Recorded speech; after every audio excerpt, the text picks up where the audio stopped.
ఓం శ్రీకృష్ణ పరమాత్మనే నమః. ఓం శ్రీ శివానంద పరబ్రహ్మణే నమః. ఓం శ్రీ రామానంద పరబ్రహ్మణే నమః. ఓం సద్గురు శ్రీ అంతర్ముఖానందాయ నమః. గురుర్బ్రహ్మ గురుర్విష్ణు గురుర్దేవో మహేశ్వరః. గురు సాక్షాత్ పరబ్రహ్మ తస్మై శ్రీ గురవే నమః. ఓం జగద్గురు శ్రీకృష్ణ పరమాత్మనే నమః. ఓం ఆదిగురు మహాదేవాయ నమః. ఆత్మానరణిం కృత్వా ప్రణవం చోత్తరారణిం ధ్యాన నిర్మధనాభ్యాస దేవం పశ్యే నిగూఢవత్. ఆత్మ దేహము, దేహము కింద అరణిగను,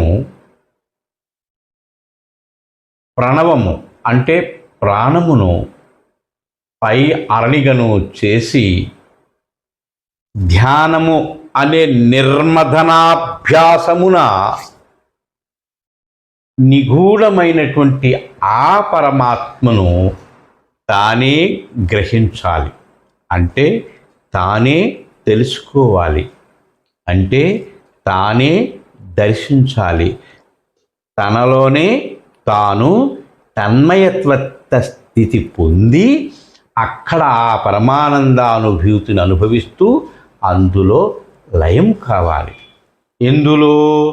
ఆ సదాశివులో, సదాశివునిలో, సదాశివుడనే పదార్థం ఏదైతే ఉన్నదో ఆ సదాశివునిలో ఐక్యము కావాలి. మీకు చాలా సులువుగా అర్థమయ్యే విధంగా ఇప్పుడు మీకు నేను చెప్తాను. అదేమిటంటే, మనకు పూర్వము, ఇప్పుడు ఎక్కడో కానీ లేవు, అనేక రకాల మిల్లర్స్ వచ్చేసాయి, మిక్సీలు వచ్చేసాయి, గ్రైండర్లు వచ్చేసాయి కనుక వాటితో ఇప్పుడు పని లేదు. ఇప్పటికీ ఏజెన్సీ ప్రాంతాల్లో అక్కడక్కడ ఉపయోగిస్తున్నారు. ఏమిటదంటే చూడండి, ఒక తిరగలి, ఆ తిరగలి తిప్పుతూ ఉంటుంది. అంటే పైన ఒక గురుజు ఉంటుంది, ఆ గురుజు పట్టుకొని పైన తిప్పుతూ ఉంటే కింద ఒక దిమ్మ ఉంటుంది. అంటే కిందలోనే ఒక దిమ్మ, పైన ఒక దిమ్మ, అంటే కిందన ఒక చక్రంలా ఉంటుంది, పైన ఒక చక్రంలా ఉంటుంది. ఆ చక్రానికి ఉన్న ఆ గురుజు పట్టుకుని తిప్పుతూ ఉంటే ఆ మధ్యలో బెజ్జం ఉంటుంది. ఆ బెజ్జంలో పప్పు వేస్తే ఈ పైన తిప్పుతూ ఉంటే ఆ లోపల పప్పు తయారవుతూ ఉంటుందన్నమాట. ఈ విధంగా తిప్పుతూ ఉంటే ఆ తిప్పేటప్పుడు ఆ ప్రెజర్కి ఆ పైన ఉండేటువంటి పప్పు ఆ పైన ఉండేటువంటి పప్పు పోయి అది బద్దలు అంటే పప్పు చేస్తుంది అన్నమాట. మీద ఉండేటువంటి పొర పోయి అది పప్పు చేస్తుంది. ఆ పప్పు వండుకోవడమో, లేకపోతే ఇంకా ఇసిరితే నోకైపోతే జావ కాసుకోవడమో ఏదో ఒకటి వాళ్ళు తయారు చేసుకునేవారు. అంటే కింద నుండేటువంటిది తిరగదు.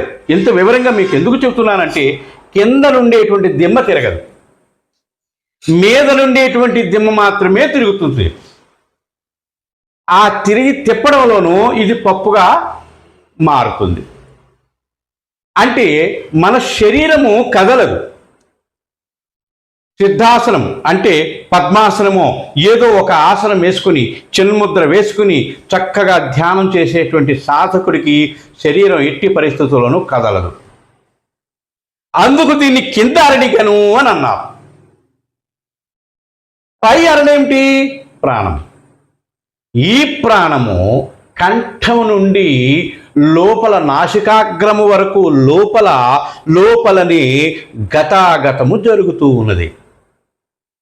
శరీరమును కింద అరణిగను అంటే తిరగల దిమ్మలాగా, ప్రాణమును పై అరణిగను చేసి ఎవడైతే మదనం చేస్తాడో, రాపిడి చేస్తూ ఉంటాడో అట్టివానికి మొట్టమొదట మనసు స్వాధీనమవుతుంది. తర్వాత బుద్ధి, చిత్తము స్వాధీనమవుతాయి. ఎందుకు చిత్తము స్వాధీనమవుతుంది? ప్రాణం కదలిక వలన. ఈ ప్రాణ కదలిక వలన చిత్తము వృత్తి చేస్తుంది. ఈ ప్రాణ కదలిక ఎప్పుడైతే అంతర్ముఖమయ్యి ఈ ఈ రాపిడిలో నిమగ్నమై ఉంటుందో అప్పుడు ఈ చిత్తము తాలూకా వృత్తి కాస్త ఆగుతుంది. చిత్తవృత్తి నిరోధక బోళ్ళు కబుర్లు చెప్తాం, ఆ చిత్తాన్ని తొలగించేస్తాం, వృత్తి నిరోధం చేసేస్తాం అని చెప్పి. ఎలా చేసేస్తాం? చిత్తవృత్తులు ఎలా నిరోధం అవుతాయి? అసలు చిత్తం అంటే ఏమిటి? అది ఎలా నిరోధం అవుతుంది? ఏం చేస్తే నిరోధం అవుతుంది? ప్రాణ పవన స్పంద. ప్రాణమే పవనక అంటే వాయువు, అంటే ప్రాణవాయువు. అది కిందకు వస్తుంది. కిందకి రావడం చేత ఇక్కడ చిత్తము చెల్లిస్తోంది. ఎప్పుడైతే ప్రాణం అంతర్ముఖమైందో చిత్తం ఆగుతుంది, మనస్సు ఆగుతుంది, బుద్ధి ఆగుతుంది, ఇంద్రియాలన్నీ కూడా అవి నెమ్మదించిపోతాయి. ఎందుకంటే వీటన్నిటికీ కారణం, ఇంద్రియాలన్నింటికీ కారణం ప్రాణం గనక. ఈ ప్రాణము అధోముఖం నుండి అంతర్ముఖమైనప్పుడు వృత్తి లేదే. ప్రాణం అధోముఖంగా లేదుగా, ఉచ్ఛ్వాస నిశ్వాసల రూపంలో ఆడటం లేదుగా, నీ ముక్కు నుంచి గాలి ఆడటం లేదుగా, నీ నోరు నుండి శ్వాస ఆడటం లేదుగా, నీ ముందు ఏదొచ్చి నుంచున్నా నీకు తెలియదుగా. ఎందుకు తెలియదు?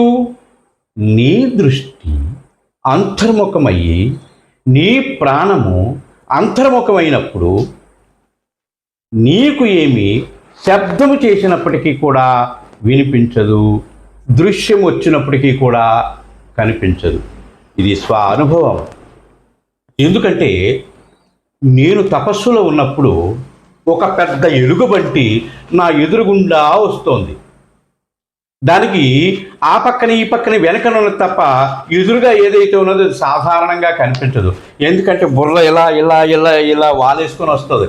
ఆ జూలంతా ముందుకు పడిపోవడం చేత ఎదురుగా ఉంటాం ఉన్నది కనిపించదు.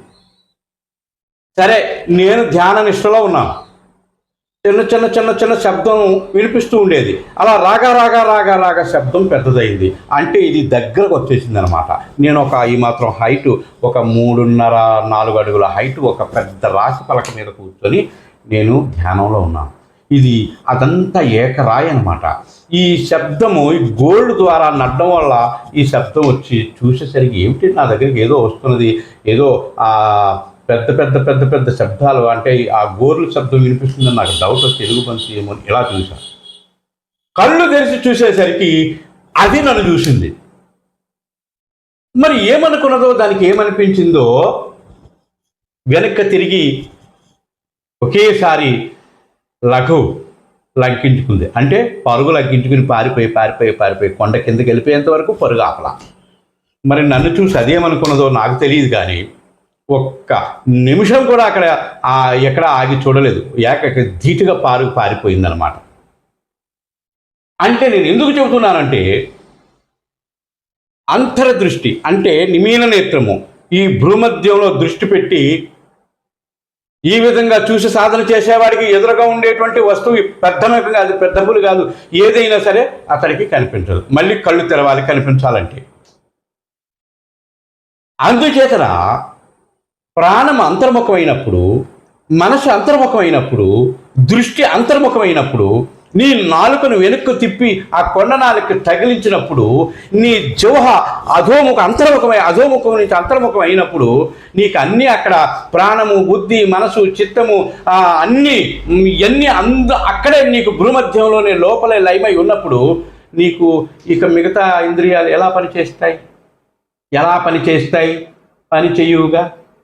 అక్కడ నాకు లది కనిపించిందని నాకు కుదరదుగా, అక్కడ మనసు లేదుగా, నేను దేన్ని దర్శించాను, నేను నాకు మూడో కన్ను తెరిచిపోయింది, మూడో కన్ను ఇడిపోయింది, ఆ మూడో కన్నులోంచి ఒక కాంతి వచ్చేసింది అని చెప్పడం కూడా తప్పేగా. ఇవు అంతర్ముఖమయ్యేది ప్రాణం. అంటే ఇక్కడ సైలెంట్ అయిపోతుంది. ఈ వైలెంట్ అంతా పోయి ఎప్పుడైతే సైలెంట్ అయిపోయిందో నీవు నిశ్శబ్ద బ్రహ్మలోనికి వెళ్ళిపోయావు. ప్రపంచం ఏమైందో నీకు తెలియదు. గనుక నిశ్శబ్దో బ్రహ్మ, ఆ శబ్ద బ్రహ్మము నుంచి నిశ్శబ్ద బ్రహ్మములోనికి వెళ్ళిపోయిన తర్వాత ఆ సుషుమ్న మీద నుంచి నీవు ఆ సమీపం నుంచి మీద నుంచి వెళ్ళిపోయి ఆటోమేటిక్గా నీవు అన్కాన్షియస్ స్థితికి ఖచ్చితంగా వెళ్తావు. ఎప్పుడైతే అన్కాన్షియస్ స్థితికి వెళ్ళిపోయావో కాన్షియస్ నుంచి నీకు ఇంకేమి తెలియపడతాయి? ఏమీ తెలియపడదు. అట్టి స్థితిని పొందాలి అంటే ఈ మహావిద్య అంటే మహాప్రాణ విద్య, అదే బ్రహ్మ విద్య. ఆ సిద్ధ విద్య అని చెప్పారు మహర్షులు, మహాత్ములు. స్వామి శివానంద పరమహంస వారు అది సిద్ధ విద్య అని చెప్పారు. అంటే నీకు సిద్ధిని కలిగించే విద్య. అలాంటి విద్యను తెలుసుకుని నీవు అభ్యాసం చేసినట్లయితే తప్పనిసరిగా నీ మనసు శాంతిస్తుంది, ఆత్మస్థితిని గ్రహించగలుగుతావు. నాయన, నీకేమైనా సందేహం ఉన్నదా? లేదు. ఓకే. ఓం శ్రీ గురుభ్యో నమః.